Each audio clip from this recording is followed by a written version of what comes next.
শুদ্ধ করে কথা বলার জন্য কতজনই না মানুষ চেষ্টা করে। আপনি আর আমি যদি শুদ্ধ করে কথা বলি, তাহলে আমাদের গৃহে যে মানুষগুলি আছে তারাও শিখতে পাবে এবং তারা যে কোনো কাজে এই কথাগুলি ব্যবহার করতে পারবে। আসসালামু আলাইকুম, কেমন আছেন সবাই? আশা করি সকলে ভালো আছেন। আমি আলহামদুলিল্লাহ ভালো আছি আপনাদের দোয়ায়। আমার নতুন আরেকটি ভিডিওতে আপনাদেরকে আবারও স্বাগতম। আজকের ভিডিওর বিষয় হচ্ছে শুদ্ধভাবে সুন্দরভাবে কথা বলা। অনেকেই বলে আপনি যখন শুদ্ধভাবে কথা বলবেন, কথা বলার সময় কিন্তু অনেক মানুষ বলবে যে সে ইংলিশ বলতেছে, যে আমাদের সাথে সে শুদ্ধ বলতেছে, আমরা এই শুদ্ধ বলতে পারি না। হ্যাঁ, যারা আসলে এই কথাটা বলবে তারা হচ্ছে মূর্খের কাতারে 1 নম্বরে। কারণ শুদ্ধ ভাষাটা বলাটা এত সহজ নয়।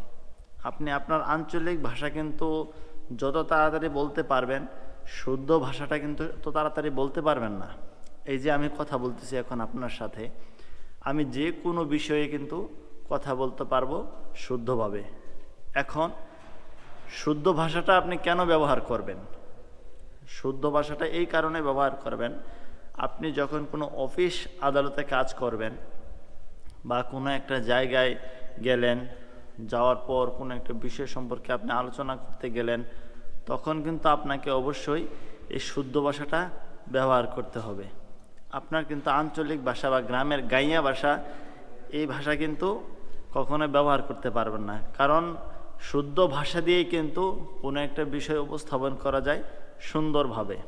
যদি আমি সাপোজ মনে করেন, যদি আমার বাচ্চাকে আমি শিখাই কোনো কিছু, হ্যাঁ, আমার বাচ্চা হয়তো গ্রামে থাকে, সে হয়তো একটু গায়া ভাষা বলবে। যখন একটু বড় হবে, যখন একটু বুঝবে বা বুঝতে শিখবে, তখন কিন্তু সে আর এই গায়া ভাষাটা তখন আর বলবে না। সে কিন্তু অবশ্যই শুদ্ধ ভাষাটি বলার চেষ্টা করবে। কেন চেষ্টা করবে? কারণ সমাজের সাথে মিশতে গেলে কখনো গায়া ভাষা চলে না, প্লাস আঞ্চলিক ভাষা কিন্তু চলে না। শুদ্ধ ভাষা দিয়ে কিন্তু সবার সাথে কথা বলতে হয়। আমি হয়তো বকবক করতেছি, আপনারা বুঝতে পারতেছেন কেন বকবক করতেছি, এই ভাষাটা নিয়েই। আমরা অনেক কষ্ট করে এই ভাষা স্বাধীন করে নিয়ে আসছি, এত মাতৃভাষা। আমরা বাংলাদেশের মানুষ, এক এক অঞ্চলের মানুষ এক এক ভাষায় কথা বলি, ঠিক আছে?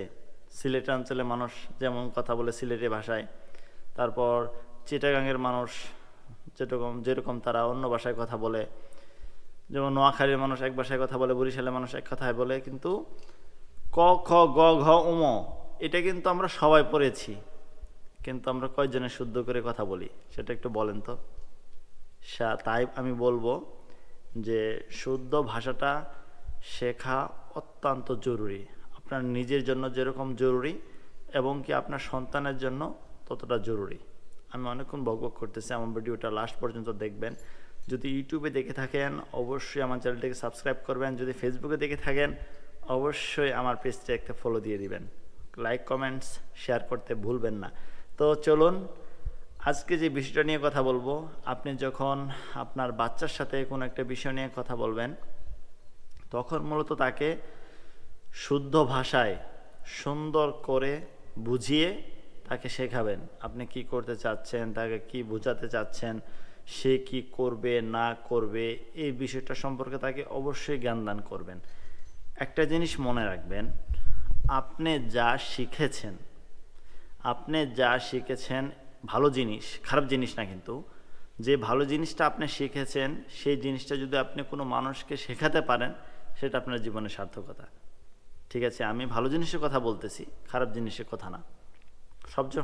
সব সময় আপনি এই জিনিসটা মনে রাখবেন যে আমার কাছে যে ভালো জিনিসটা আছে, সেই জিনিসটা আমি ভালো মানুষের কাছে প্রয়োগ করব। যদি একটা মানুষ খারাপ থাকতে পারে, তাকে আমি বুঝিয়ে যদি সংশোধন আনতে পারি, সংশোধন যদি সে হয় আমার কথায়, তাহলে আপনার জীবনের সার্থকতা।